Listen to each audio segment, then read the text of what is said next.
നമസ്കാരം. Raf talk ഫുട്ബോളിലേക്ക് അവർക്കും സ്വാഗതം. ആഫ്കോണിൽ അവസാന നിമിഷത്തിലാണ് ഈജിപ്ത് വിജയിച്ചു കയറുന്നത്.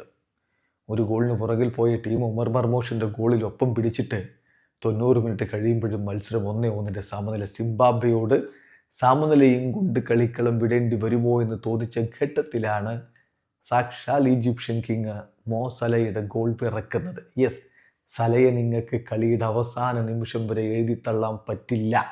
ഇത് പലർക്കും ഉള്ളൊരു മുന്നറിയിപ്പാണ്.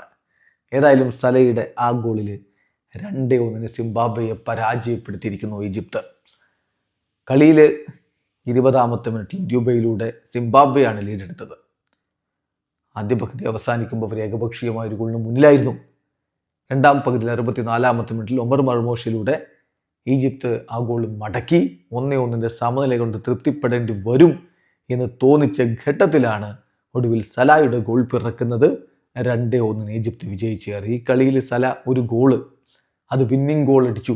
3 ബിഗ് ചാൻസുകൾ ക്രിയേറ്റ് ചെയ്തു. 6 കീ പാസുകൾ കൊടുത്തു. 3 ക്രോസുകൾ, 2 ഡ്രിബിളിങ്ങുകൾ സക്സസ്ഫുള്ളായി. 5 റിക്കവറീസ്, 5 ഡ്യുവൽസ് വിൻ ചെയ്തു. 4 ഷോട്ടുകൾ, 34 പാസുകൾ, 69 ടച്ചുകൾ.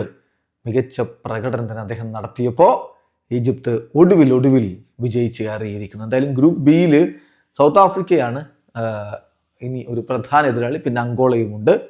ഈജിപ്തിൻ്റെ അടുത്ത മത്സരം വരുന്നത് സൗത്ത് ആഫ്രിക്കയ്ക്കെതിരെ ഡിസംബർ 26 രാത്രി 8:30 വീഡിയോ അവസാനിക്കുന്നു.